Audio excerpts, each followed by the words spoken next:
Welcome students. Welcome to the lecture number 2 of file handling in Python. आज के इस lecture में हम फाइल हैंडलिंग से रिलेटेड कुछ और टॉपिक्स को भी पढ़ेंगे। ठीक है जी। और हाँ, अगर आपको वीडियो पसंद आए तो इसको लाइक और शेयर करना मत भूलिएगा और चैनल को सब्सक्राइब करना मत भूलिएगा। ठीक है जी। So let's begin the tutorial.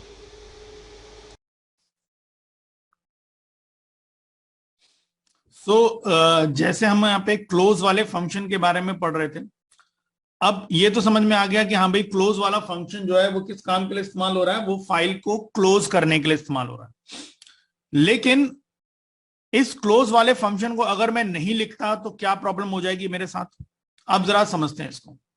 Suppose मान लो ये मेरी एक फाइल है जो मैंने ओपन करवाई। ठीक है, सपोज मान लो मैंने abc.txt नाम से मैंने फाइल ओपन करी।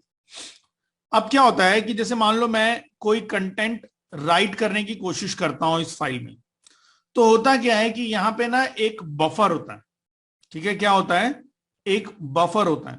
सबसे पहले जो भी कंटेंट तुम फाइल में राइट करने की बात सोचते हो ना, सबसे पहले वो कंटेंट कहां पे आता है? पहले वो बफर में आता है, यानी कि सीधा डायरेक्टली फाइल में नहीं जा रहा। आप राइट करने की स्टेटमेंट लिखते जा रहे हैं, आप सोच रहे हैं फाइल में सीधा डायरेक्टली राइट हो रहा, नहीं। आप जो भी डेटा डलवा रहे हो, जैसे मान लो पहले फर्स्ट टाइम मैंने A B C D data डलवाया, तो जब मैंने एबीसीडी एंटर किया तो वो पहले ए बी सी डी इस बफर में गया। ठीक है, अच्छा, उसके बाद मान लो मैंने ई एफ जी एच डलवाया, तो वो भी पहले ई एफ जी एच बफर में गया।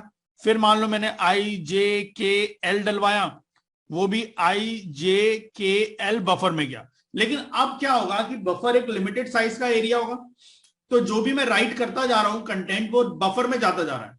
सो एज सुन एज क्या होता है, जैसे ये बफर फिल हो जाता है, इसके फिल होते ही ये कंटेंट कहां पे जाता है? ये सारा का सारा कंटेंट फाइल में राइट हो जाता है। तो A B C D E F G H I J K L, ये सारा कंटेंट फाइल में राइट होगा। ठीक है, अच्छा, यानी कि अब इसके बाद ये बफर क्लियर। अच्छा, अब सपोज क्या हुआ कि मैं तो भैया और डेटा लिख रहा था। अब मैंने आगे और डेटा लिखा, मैंने कहा एम एन ओ पी। सो भैया एम एन ओ पी यहीं पे लिखा आया, पहले ऑब्वियसली पहले बफर में ही आएगा कायदे से। जब और डेटा लिखूंगा और बफर जब बंद हो जाएगा, जब भर जाएगा, सो बफर का डेटा फाइल में चला जाएगा। लेकिन अभी फिलहाल मैंने एम एन ओ पी लिखा। अब क्या होता है, अगर मैं इतना डेटा लिखने के बाद अगर मैं करता हूं एफ डॉट क्लोज, तो ये क्लोज वाला फंक्शन मेरा क्या करता है कि अब जो भी बफर के अंदर बचा कुचा डेटा है, इस डेटा को वो पहले इस फाइल में राइट करेगा और उसके बाद फाइल को बंद करेगा। ठीक है, क्योंकि भाई अभी क्या हुआ, मैंने जब इतना डेटा लिखा तो चलो ये डेटा तो फाइल में चला गया, बिकॉज बफर मेरा फुल हो गया था, तो बफर का डेटा फाइल में चला गया। बट अब उसके बाद तो मैंने और भी डेटा डाला, लेकिन वो डेटा तो सिर्फ बफर के अंदर ही मौजूद था, वो फाइल में तो राइट हुआ नहीं। अब क्या है, अब अगर मैं फाइल को क्लोज करता हूं, सो क्लोज करने पर क्या होगा कि बफर के अंदर जितना भी डेटा बचा कुचा पड़ा हुआ है, वो डेटा फाइल में डालेगा और फिर फाइल को बंद कर देगा। ठीक है, अच्छा, अब सपोज मान लो मैंने ये वाली क्लोज वाली लाइन नहीं लिखी। ठीक है, मतलब मैं अपना कोड बना रहा था, मैंने सपोज अपना पहले यहां से f is equal to open करा और ओपन करके मैंने सारा डेटा लिखा, फाइल ओपन करने के बाद सारा डेटा राइट करवाया, फिर फाइल को बंद कर दिया। तो उसमें तो मैंने देख लिया कि जब मैं फाइल को क्लोज करूंगा तो ये एमएनओपी डेटा यहां पे स्टोर करने के बाद फिर वो इस फाइल के लिंक्स को बंद कर देगा। ठीक है, बट अब सपोज अगर मैंने ऐसा किया कि भाई मैंने फाइल को ओपन किया, ठीक है, जो भी मेरी फाइल है नाम वाम देके मैंने ओपन किया, तो सपोज मेरी फाइल जो है that is A B C dot suppose मान लो टीएक्सटी, ये फाइल ओपन हो गई। अब यहां पे भी वही बफर का रोल आ गया। अब मैंने वही पहले ए बी सी लिखा, ए बी सी डी लिखा, वो भैया बफर में गया। फिर मैंने ई एफ जी एच लिखा, ये भी डेटा मेरा कहां पे गया यार? बफर में गया। ठीक है, अच्छा, सपोज मान लो इतने में ही मेरा बफर भर गया, सपोज अभी इतना ही ले लेते हैं, बफर मेरा भर गया। तो जैसे मेरा बफर भरा, उसने ऑटोमेटिकली इस डेटा को कहां पे राइट कर दिया? इस फाइल में A B C D E F G H. ठीक है, और ये डेटा फाइल में राइट हुआ और उसके बाद मेरा ये बफर क्लियर हो गया, खाली हो गया। अच्छा, अब उसके बाद क्या हुआ कि मैंने अब और डेटा लिखा, मैंने लिखा IJKL। सो भैया ये IJKL यहां पे आया, और बस इस डेटा को लिखने के बाद, यानी ये 3 लाइनें मैंने राइट करवाई, इनको राइट करने की मैंने स्टेटमेंट लिखी, और इसके बाद मैंने अपना प्रोग्राम एंड कर दिया। मैंने उसको क्लोज वाला फंक्शन जो है वो कॉल नहीं किया। अब क्या होगा, अब बेसिकली क्या हुआ कि क्या ये वाला, क्योंकि ये वाला कंटेंट जो बफर का कंटेंट है ये फाइल में जाता कब था, जब बफर भर जाता था तो चला जाता था, या जब मैं क्लोज वाला फंक्शन चलाता था तो वो इस बफर के डेटा को यहां पे डाल देता था। लेकिन इस बार तो मैंने क्लोज किया नहीं ना, और मैंने अपने बस क्लोज वाली लाइन लिखना मैं भूल गया। तो अब क्या हुआ, जब मेरा प्रोग्राम एग्जीक्यूट होगा तो भैया फाइल इस लाइन को जब एग्जीक्यूट करेगा तो फाइल ओपन करेगा, और जब इन डेटा को राइट करने की लाइन जब एग्जीक्यूट होंगी तो वो डेटा राइट होंगे।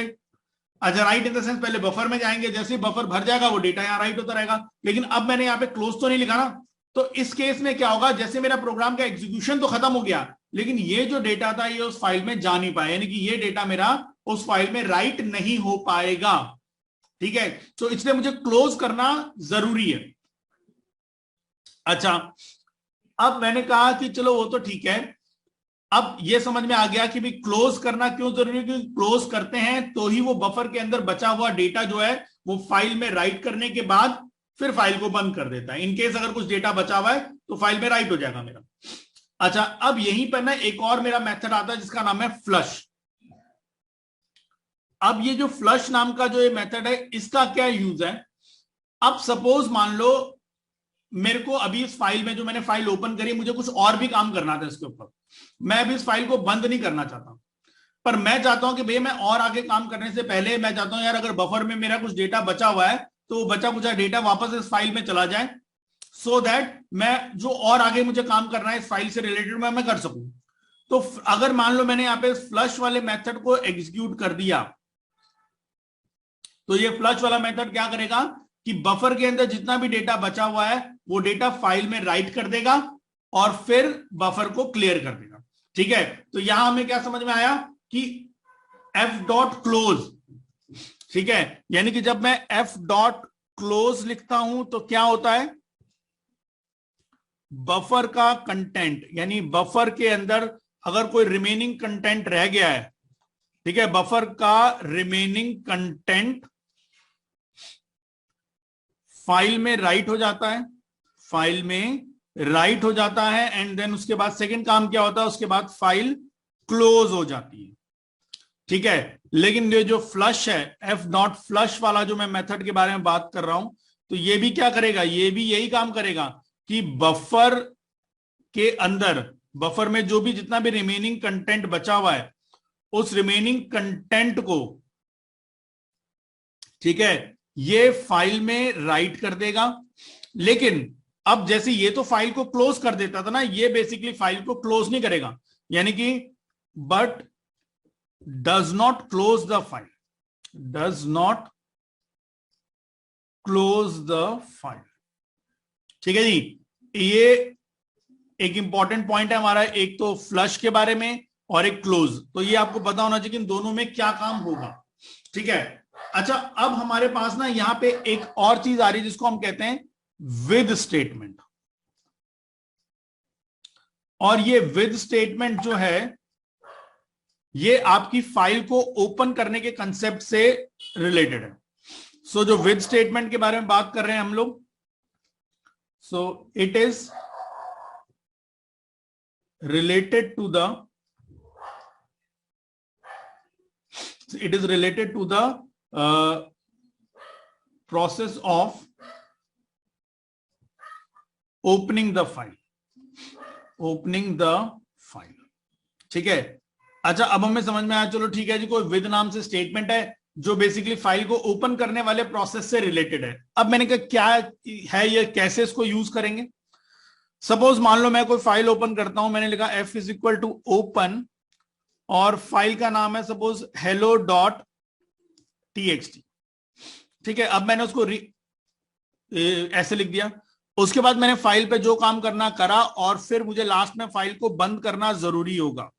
ठीक है, अच्छा जी, अब हमने कहा ये विद स्टेटमेंट का क्या होगा, इसको कैसे हम यूटिलाइज करेंगे। सपोज मान लो अब मुझे विद स्टेटमेंट यूज करनी, तो देखो ध्यान से, ये f is equal to open लिखता हूं मैं। अब मैं इस वाली लाइन को विद के साथ लिख दूंगा, मतलब मैंने ऐसे लिखा जी विद, और फिर क्या है ओपन हेलो डॉट टी ये सारा एज इट इज लिख दिया। उसके बाद ये जो f है इसको मैं लिखूंगा एज f, और फिर यहां पे कोलन लगा दूंगा, और फिर उसके बाद फाइल से रिलेटेड जो भी वर्क करना उसकी सारी स्टेटमेंट मैं इसके अंदर लिखता रहूंगा। जैसे इफ के अंदर लिखते हैं ना, वैसे इसके अंदर लिख देंगे। अच्छा, अब मैंने कहा ठीक है भाई विद लगा दिया मैंने भाई। अब यहां तो ये समझ में आया कि भैया इस स्टेटमेंट के आगे विद आ गया, और ये जो एफ है ये भैया ये एंड में लग गया। मैंने कहा इसको इस विद को यूज करने का फायदा क्या हुआ। अब देखो क्या होता है, ये कोलन लिखा और जो स्टेटमेंट मैंने लिखा ये विद का स्कोप ये रहा, यानी विद के अंदर ये सारी स्टेटमेंट आ रही हैं।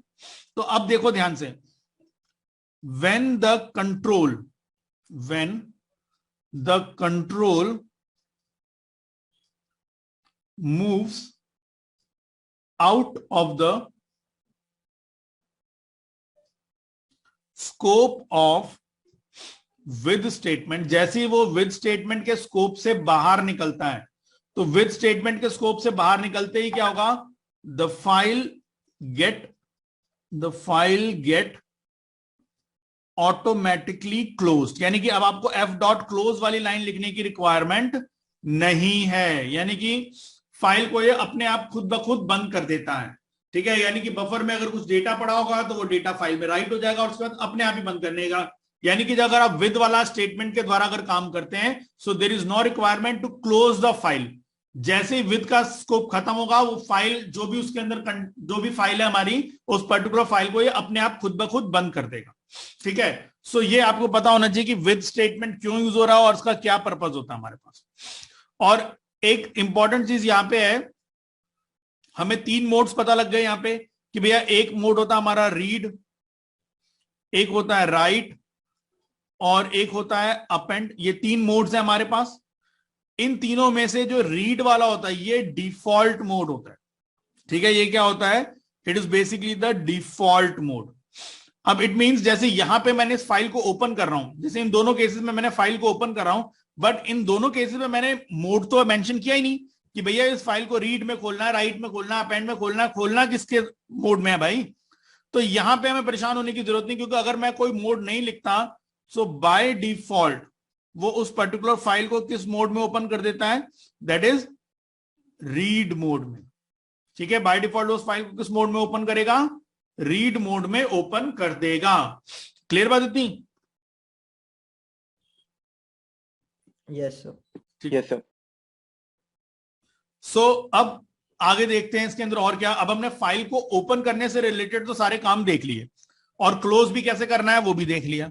अब हमने कहा कि चलो जी, जो भी हमारी टेक्स्ट फाइल है, उस टेक्स्ट फाइल के ऊपर मुझे काम भी तो कुछ करना पड़ेगा। तो भैया मुझे टेक्स्ट फाइल में डेटा राइट करना होगा, राइट डेटा, चाहे मैं अपेंड मोड में करूं, जो भी करूं, पर डेटा तो राइट करना होगा। या मुझे क्या करना होगा, रीड करना होगा डेटा।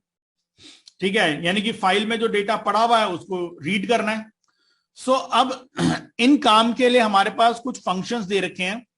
तो देखें कौन कौन से फंक्शन दे रखे हैं। पहला फंक्शन है मेरे पास जिसका नाम है रीड। ये रीड वाला फंक्शन क्या करेगा, it reads the entire content of the file, यानी फाइल के अंदर जितना भी डेटा पड़ा हुआ है, entire content of the file. ठीक है, उस सारे कंटेंट को ये रीड करेगा and store it as a string. ठीक है, सो जब भी कभी मैं इस रीड वाले फंक्शन को यूज करूंगा तो मुझे ऐसे, जैसे मान लो कोई वेरिएबल लेना पड़ेगा, जैसे मैंने लिखा x is equal to f dot read. तो इससे क्या होगा, ये f वाला ऑब्जेक्ट जिस भी फाइल को रेफर कर रहा होगा, ये उस फाइल के अंदर जितना भी डेटा हो सारा पढ़ के सारा का सारा डेटा किसमें स्टोर करा देगा, इस x वेरिएबल में स्टोर करा देगा एज अ स्ट्रिंग। दूसरा यहां पे है रीड n। अब ये जो रीड वाला था ये तो भैया फाइल का सारा कंटेंट पढ़ के दे देगा ना, लेकिन अगर मान लो मुझे फाइल का सारा कंटेंट नहीं पढ़ना भाई, तो रीड वाला है, इसमें हम यहाँ पे ये बता सकते हैं कि इतने नंबर ऑफ कैरेक्टर्स आपको चाहिए। सो ये क्या करेगा, it reads n number of characters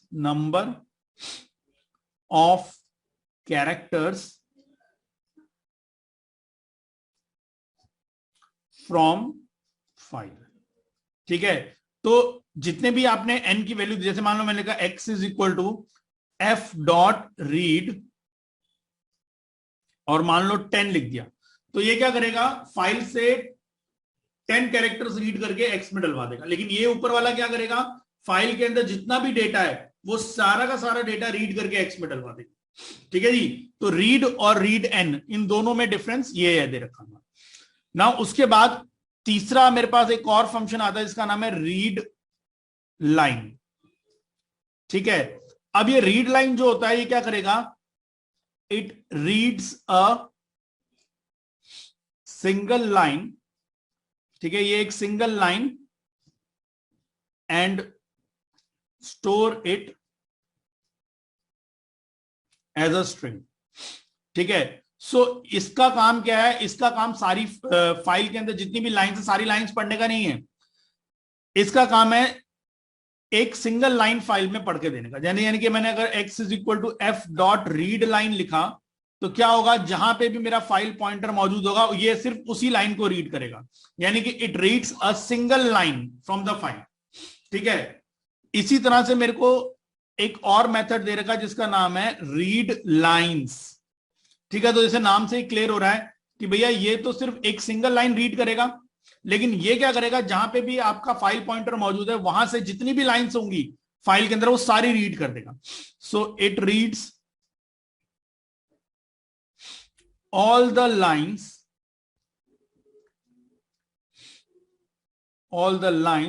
from the file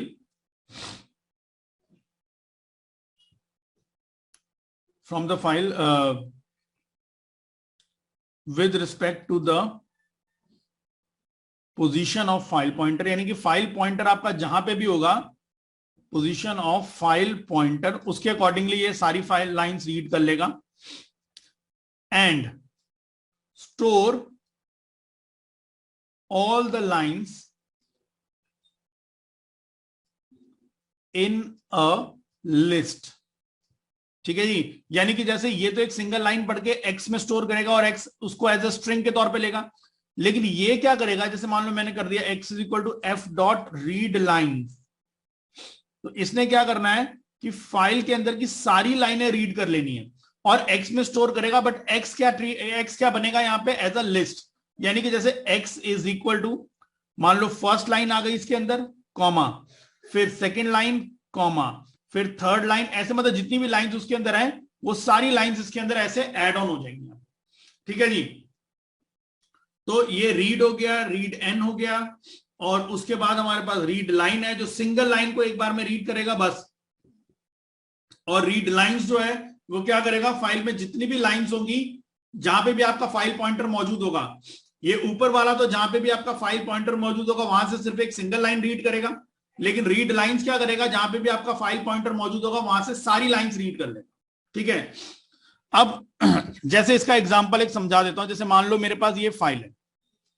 ठीक है, अब इसमें सपोज एक लाइन लिखी है भाई ABCD, एक लाइन लिखी है EFGH और IJKL और MNOP, सपोज ये 4 लाइनें लिखी हुई। अब सपोज मान लो मैंने लिखा, मान लो इफ फॉर एग्जांपल मेरा फाइल पॉइंटर यहां मौजूद है। ठीक है, फाइल पॉइंटर कहां मौजूद है, इस जगह पे, यानी कि सेकेंड लाइन की स्टार्टिंग में मौजूद है।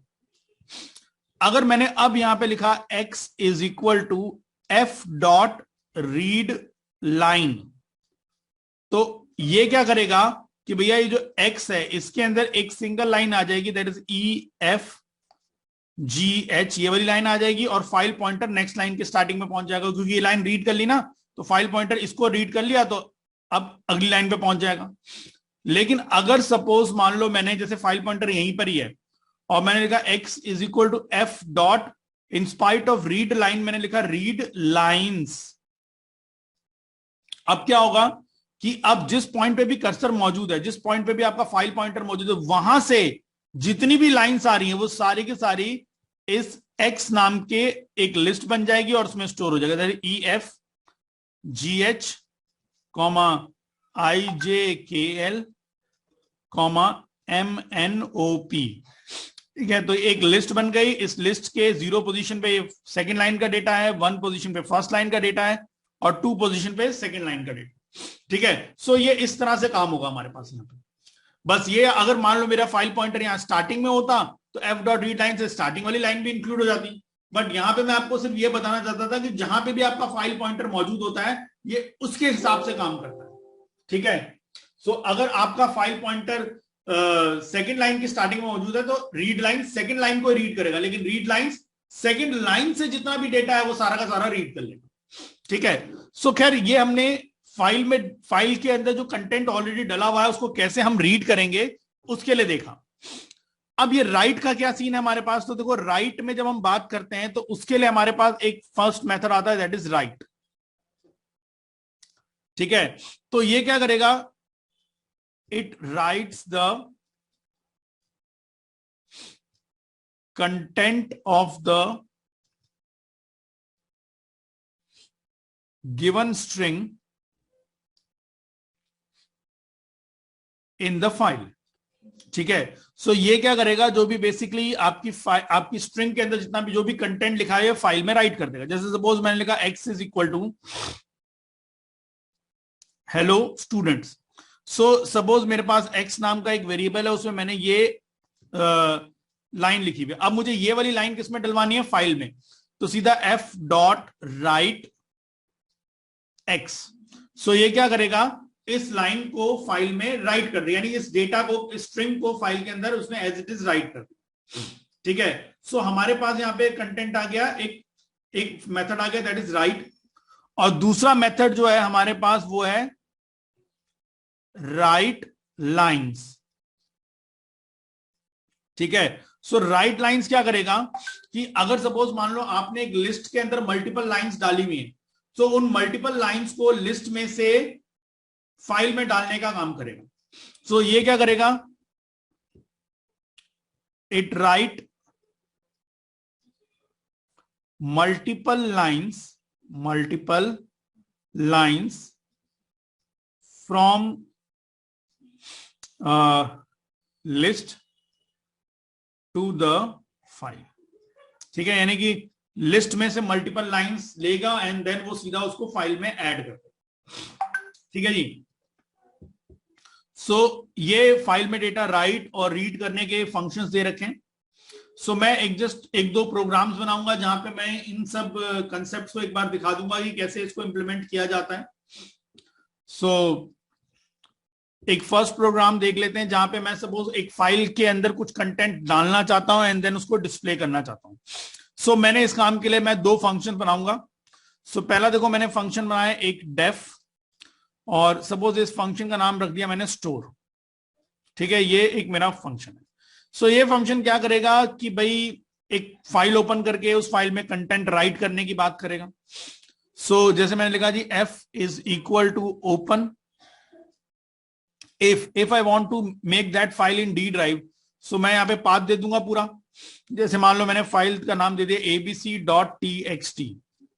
ठीक है, एंड उसको मान लो मैं अप एंड मोड में ओपन करना चाहता हूं, क्योंकि मैं चाहता हूं जब भी मैं इस फंक्शन को चलाऊं तो इस फंक्शन को चलाने के बाद जो भी डेटा मैं स्टोर करूं वो फाइल में एड ऑन होता रहे। तो फाइल ओपन हो गई। अब फाइल ओपन होने के बाद अब मुझे सिंपली यूजर से डेटा लेना है, दैट्स इट। तो मैंने लिखा जी x is equal to input enter string, तो जो भी स्ट्रिंग है वो x के अंदर आ जाएगा।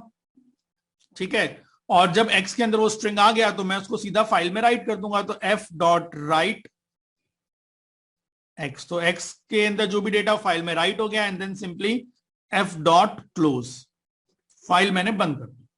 ठीक है, और सपोज अगर मुझे ये ओपन मैंने एक फॉर फंक्शन बना रहा हूं शो के नाम से, और if I want to display the data, whatever data इस फाइल के अंदर जो भी मौजूद है मुझे उसको देखना है, so f is equal to open,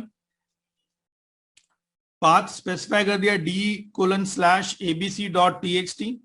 now अब उसके बाद मुझे रीड करना है उस फाइल का कंटेंट, तो it's up to my wish कि मैं यहाँ पे आर वाला मोड लिखूं या ना लिखूं, क्योंकि अगर मैं आर नहीं भी लिखता तो बाय डिफॉल्ट वो उसको रीड मोड में ही खोलेगा, क्योंकि मोड लिखा नहीं तो डिफॉल्ट मोड क्या चलेगा, रीड।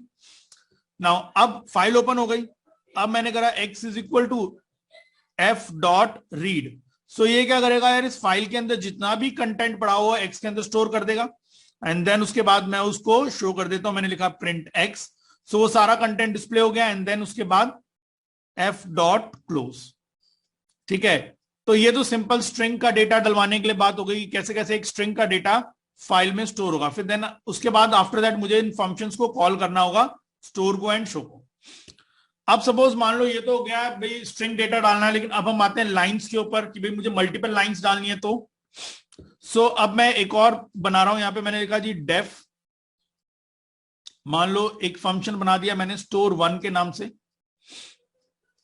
इसमें मैंने फाइल ओपन करी, f is equal to open, और सपोज फाइल का नाम लिख दिया d:/, सपोज xyz.txt। ठीक है, ये फाइल का नाम है and a। Now if I want to add multiple lines in this file, so मैं अब क्या करूंगा, मैंने एक लिस्ट ले ली, l is equal to list. First of all मैं इस लिस्ट के अंदर कंटेंट ऐड करूंगा। सो मैं एक ना यहाँ पे जैसे मान लो मुझे 10 लाइंस इसके अंदर डलवानी, तो मैं एक सिंपली यहाँ पे पहले फॉर लूप ले लेता हूं, जिसे मैंने लिखा फॉर i इन रेंज 10। सो ये लूप मेरा 10 बार चलेगा। ठीक है, अब मैं यहां पे कहता हूं x is equal to input, और यहां पे मैंने लिखा जी एंटर स्ट्रिंग। सो यूजर एक स्ट्रिंग एंटर करेगा, लेकिन पहले मैं इस स्ट्रिंग को फाइल में नहीं, पहले मैं इसको लिस्ट में ऐड ऑन करता रहूंगा। तो लिस्ट में कोई नई एंट्री ऐड करने के लिए वी नो कि भाई हमारे पास एक मेथड होता है दैट इज अपेंड। ठीक है, तो अपेंड आपने करना है x को, लेकिन इसके साथ आप ना /n भी अटैच करते रहेंगे इस फाइल में, क्योंकि ये एक सिंगल लाइन है, मैं चाहता हूं अगला डेटा नेक्स्ट लाइन से आए ना, तो मुझे एक एंड ऑफ लाइन इंडिकेटर अपनी तरफ से खुद ही डालना पड़ेगा।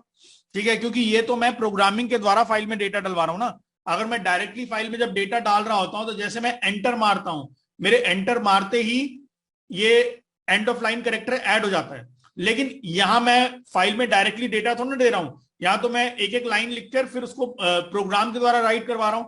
सो इस केस में मुझे यहां पे जब अपेंड करूंगा, तो मैं जो एक्स के अंदर स्ट्रिंग है वो भी डालूंगा, और साथ में उसके साथ /n भी अटैच करता रहूंगा। तो 10 लाइंस इस लूप को चलता रहेगा, और इस लिस्ट में 10 लाइंस एंटर हो जाएंगी। जब इस लूप से बाहर आएंगे तो सीधा f डॉट राइट लाइंस, और अब मैं यहां पे इस लिस्ट को मेंशन कर दूंगा, तो ये लिस्ट उस फाइल में राइट हो जाएगी, and then f dot close, file को बंद कर दो। ठीक है, अब उसी तरह से मान लो मुझे उस फाइल को डिस्प्ले करना है, शो करना है, तो डेफ यहां पे आ गया शो 1।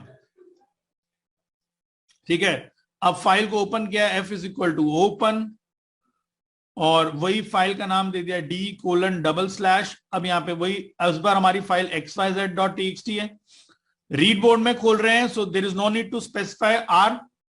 अब मैं क्या करूंगा, देखो सीधा l is equal to f dot, यहां पे मैंने कर दिया रीड लाइंस। अब देखो क्या आता है, जैसे मैंने अभी फाइल को ओपन किया है, तो जैसे मैंने ओपन करूंगा फाइल पॉइंटर तो बिल्कुल स्टार्टिंग पे होगा ना, और अगर मैंने उसके बाद रीड लाइन चला दिया, तो वो क्या करेगा, स्टार्टिंग से जितनी भी लाइंस हैं वो सारी इस लिस्ट में डाल देगा। और अब मुझे उसके कंटेंट को शो करना है, तो सिंपल है यार, अब मैं लिखूंगा यहाँ पे फॉर लूप लगाऊंगा, for suppose x in l, तो क्या होगा, अब इस लूप से लिस्ट की पहले फर्स्ट 0 नंबर की एंट्री x में आएगी, और जैसे जैसे जो जो एंट्री x में आती रहेगी मैं उसको यहाँ पे प्रिंट करवाता रहूंगा बस, और फिर f डॉट क्लोज, फाइल मेरी यहाँ पे बंद हो जाएगी।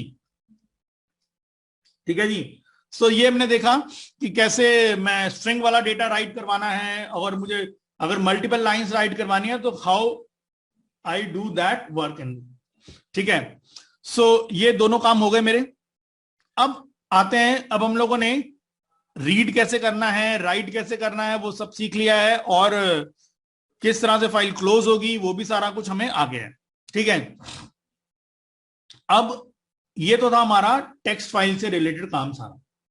अब टेक्स्ट फाइल के बाद हमारे पास एक दूसरी फाइल आती है जिसको हम लोग कहते हैं, we call it as binary file. ठीक है, कि भाई बाइनरी फाइल जो है उस पे कैसे काम करना है। ठीक है, या एक छोटा सा पहले काम करते हैं, पहले मैं एक छोटा सा क्वेश्चन और कर देता हूं जो टेक्स्ट फाइल से रिलेटेड है, सो दैट आपको ये भी पता लग जाएगा किस तरह से हमें काम करना होगा। जैसे मान लो मुझे क्वेश्चन किसी ने दे दिया कि write a function to open a text file. ठीक है, अब उस टेक्स्ट फाइल का नाम दे दिया, सपोज मान लो अगले ने om.txt। ठीक है, and count total number of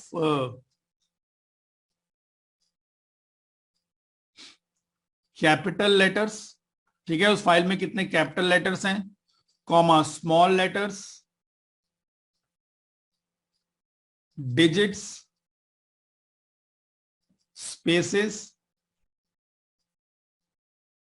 and special characters. So मुझे ये सब चीजें काउंट करके देनी है। So this is the question. So let me start solving it. अब देखो, मुझे जब इस तरह का अगर कोड मेरे पास आता है तो मैं इसको कैसे बनाऊंगा। सो हमें बेसिकली हमें बोला गया है कि that we have to write a function. So मैं एक फंक्शन बनाता हूं जैसे डेफ, और सपोज मैंने फंक्शन का नाम शो रख दिया। अगर फंक्शन का नाम आपको क्वेश्चन में दे रखा है then you have to use that name. तो मैंने ये शो बनाया। ठीक है,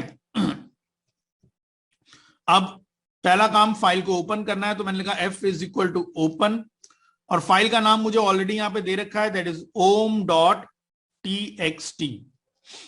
ठीक है, और ऑब्वियसली मुझे रीड मोड में खोलना है तो मैं r लिखने की जरूरत नहीं है, अगर मैं लिखना चाहूं तो लिख सकता हूं, अगर इसमें स्किप भी करूंगा तो कोई दिक्कत नहीं, क्योंकि बाय डिफॉल्ट फिर वो रीड मोड में ही खोलता है ना। उसके बाद मैंने देखा कि मुझे क्या क्या काउंट करना है, capital letter, small letter, digit, space and special character. तो इन सब के लिए मैं कोई ना कोई वेरिएबल ले लेता हूं। जैसे मैंने कैपिटल लेटर के लिए लिया U upper case, L lower case, D digits, और सपोज मान लो मैंने SP ले लिया स्पेसेस के लिए, और SC ले लिया स्पेशल कैरेक्टर के लिए, और इन सबको इनिशियली मैंने 0 कर दिया।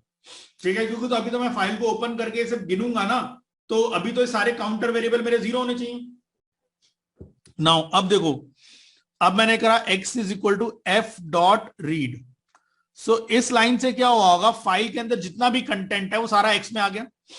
अब इस x में से मैं एक एक सिंगल कैरेक्टर 1 बाय 1 फेच करता हूं। तो जैसे मैंने एक लूप लगाया फॉर ch इन x, तो अब जब ये लूप चलेगा तो x के अंदर जितने भी कैरेक्टर्स हैं एक एक कैरेक्टर 1 बाय 1 ch के अंदर आता रहेगा। अब मुझे चेक करना है कि ch के अंदर जो कैरेक्टर आया वो कैपिटल है, स्मॉल है कि क्या है।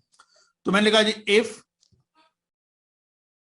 ch डॉट इज अपर, तो यानी कि अगर इसका आंसर अगर मेरे पास ट्रू आता है, यानी कि ch के अंदर जो कैरेक्टर है वो कैपिटल लेटर का है, सो इन दैट केस मैं u को +1 कर दूंगा, तो u प्लस इक्वल टू 1।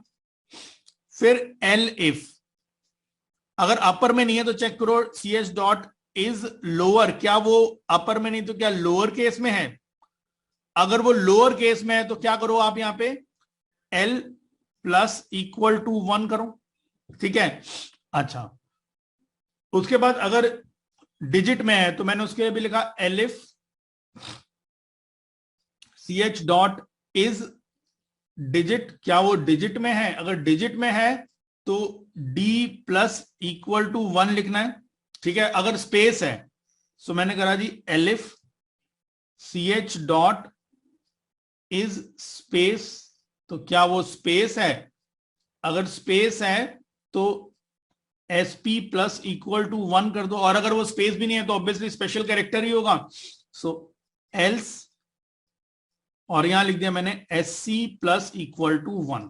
ठीक है, सो ये हो जाएगा। और इसके बाद जब ये लूप खत्म होगा तो मैं उसके बाद लूप से बाहर आते ही सबसे पहले फाइल को क्लोज कर दूंगा, f डॉट क्लोज, और उसके बाद इन सबकी वैल्यूज को शो कर देना, दैट इज प्रिंट, यहां लिख देंगे जी कैपिटल लेटर्स जो हैं वो इज इक्वल टू U के बराबर हैं, ऐसे प्रिंट स्मॉल लेटर्स, ठीक है, इज इक्वल टू जो भी अपना एल, और ऐसे ही मैं सपोज मान लो डिजिट्स हो गया, स्पेस हो गया, स्पेशल कैरेक्टर, तो उनके लिए भी लाइन लिख दूंगा। ठीक है, तो ये सिंपल तरीके से हो जाएगा काम हमारे पास। तो कैरेक्टर्स के ऊपर जब भी काम करना होता है, कैरेक्टर बाय कैरेक्टर जब काम करना होता है, तो आप एफ डॉट रीड से पहले सारा डेटा एक स्ट्रिंग में डलवा लो, और फिर उस स्ट्रिंग को लूप में लगा के फिर वन बाय वन एक एक कैरेक्टर को ऊपर आप जो भी काम करना आप करते रहिए ना। उसी तरह से अगर मान लो मुझे स्ट्रिंग्स, मुझे कैरेक्टर्स पे नहीं, मुझे वर्ड्स पे काम करना है, तो देखो अब जैसे क्वेश्चन आ गया है कि write a program to open a file, write a function ले लो, write a function to open a file, file का नेम वही रख देते हैं Om dot T X T, and count the occurrence of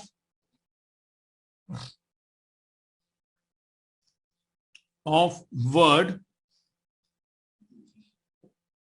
is in it।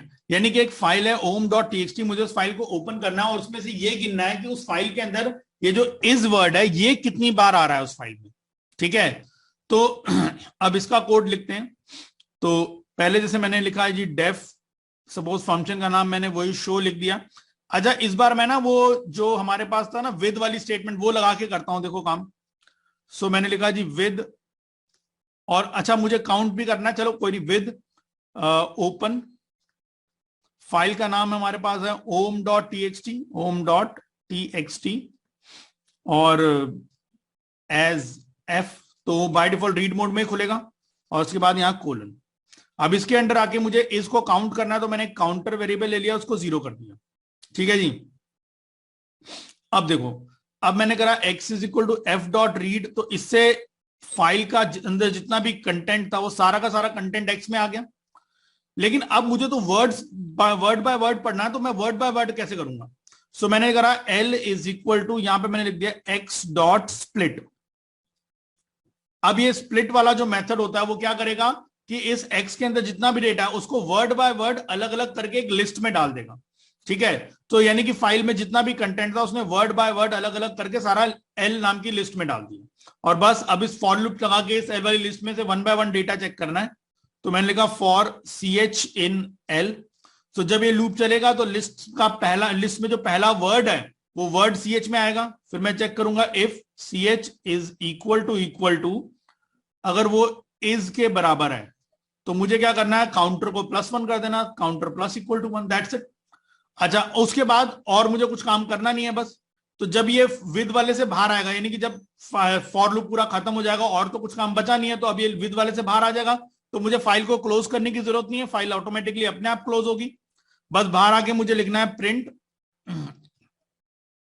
कि count of is, तो is कितनी बार आया यहां पे, उसको सी डिस्प्ले कर। ठीक है, तो सी नंबर ऑफ टाइम्स वो इज हमारे सामने आ गया है।